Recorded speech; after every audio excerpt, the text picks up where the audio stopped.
the situation, and certainly my working day has become longer and working week has become longer. But you know, I headed up the EPMU at a time and led through some quite significant change inside the union, and they were long days, they were tough weeks, they were tough times. So and we've been through those changes.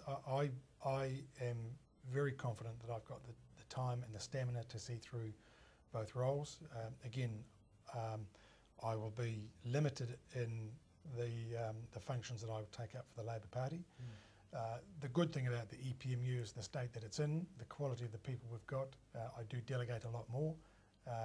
And you know, I was never going to be in the EPMU role forever, so the role, the succession planning and the paving the way for the next generation of its leadership is well underway, and I will continue to do that role of making sure that the EPMU remains an effective advocate for its members and workers' rights, but that doesn't conflict with the role I play in the Labour Party. The party in power now has very different views to what your union has on what constitutes good employment contracts, good employment conditions, and so forth. I mean, how are you going to work with that? I mean, last time this party was in power, they passed the Employment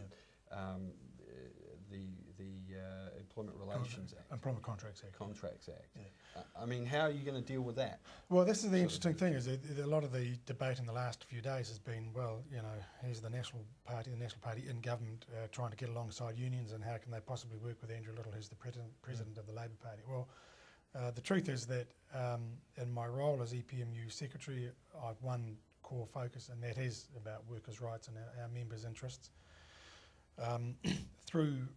With other unions and through the CTU, we have done our bit, I think a fair amount actually, in things like the Job Summit, arguing for things like the 9-day fortnight, being supportive of that. Where we've criticised the government is where we don't think the detail has come up to muster, and I think the criticisms that John Key has levelled at me are, I think, a bit rich, when what I have said publicly is a criticism about a program that, if it's implemented in the way that it appears has been agreed to by Cabinet, would hit workers in the back pocket when they've already been hit in the back pocket enough.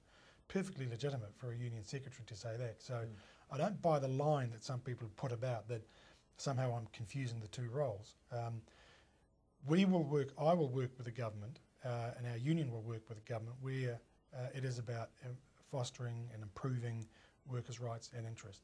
The interesting thing is, this national government, certainly in its public statements and in its rhetoric, is quite different to the national government of the 1990s. John Key is someone who was saying, we want a relationship with unions, we want to talk about issues of common interest. Now that's a good start, but any government is only ever going to be measured on what it does in practice. And while John Key is saying some good things and some welcome things, you've got other ministers doing other things that I don't think are good for workers, and we, along with other unions and the Council of Trade Unions, will bring that to people's attention. You got to see already, though, that it's a sticky situation and that your job is, your day job, if you like, is to politically lobby the government to get more for your members. Yep.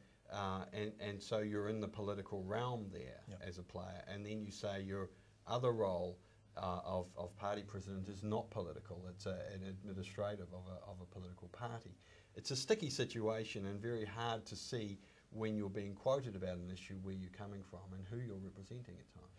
Well, I don't think so. I'm very clear when I am speaking, when I am interviewed, in what capacity I'm being interviewed, in what capacity I'm speaking. I won't be speaking a lot publicly as party president. I'll do the round of conferences and speak to party branches and those sorts of things. I'll speak at the annual conference, but my role is not to be advocating the political stance of the party. That's the parliamentary wing. That'll be their job.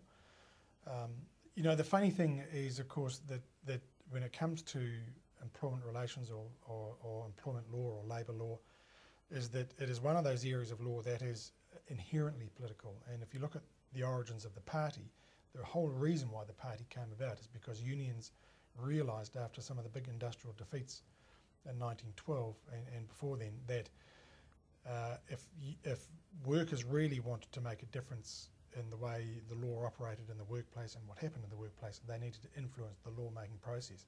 That was the genesis of the Labour Party. So nothing has changed in nearly 95 years in that regard. And the unions have always, apart from advocating at an enterprise level and an industry level, have always needed to advocate at the political level too about what's good law and what's good regulation. And that has put unions that are doing their job in that political frame. Well, nothing has changed. Am I capable of having a constructive relationship with a national government? I believe I am, and I think my... John Key appears to indicate no. Well, he said two comments. He claimed that I would be discredited, but then in the next breath he said that he could work with me, but it would be difficult. And I think that is probably right. There are naturally going to be some tensions, but I'm big enough. Do you think it's fair on your members, though, for the Prime Minister to be admitting that he's going to have a hard time sitting across the table from you, talking employment relations when, you know, is that the right thing for your members, or wouldn't it be fairer for your members to have someone that is what he is, in one hat on, goes and talks to the government? Well, I think we don't overeat the pudding here. I don't, in the union role, don't spend a lot of time sitting around tables talking to Prime Ministers and Cabinet Ministers and what have you. So we go through the normal public submissions process. We make our submissions. I meet with Cabinet Ministers and politicians of all hues and ilks and what have you, and we have those sorts of discussions. During the Job Summit, I spoke with various Cabinet Ministers, including the Prime Minister a couple of times. I gave the Prime Minister union literature on workplace productivity issues.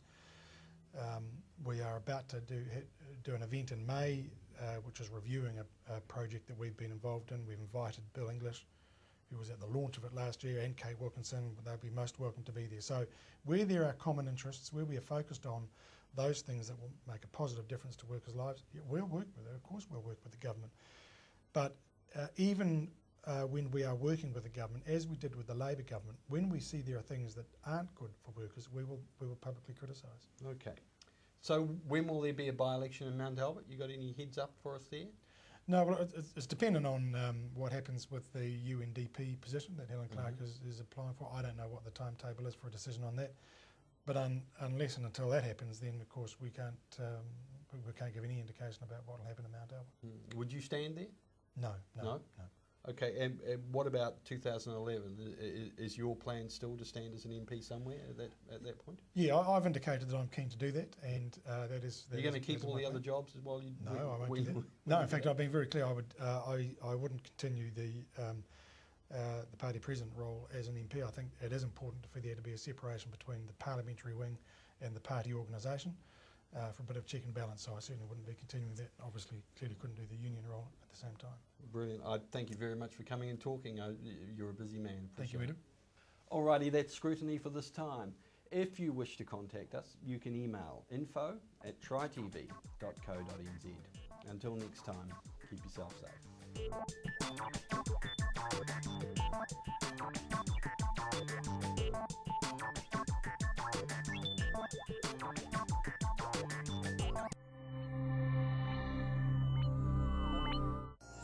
Supporting local content so you can see more of New Zealand on air.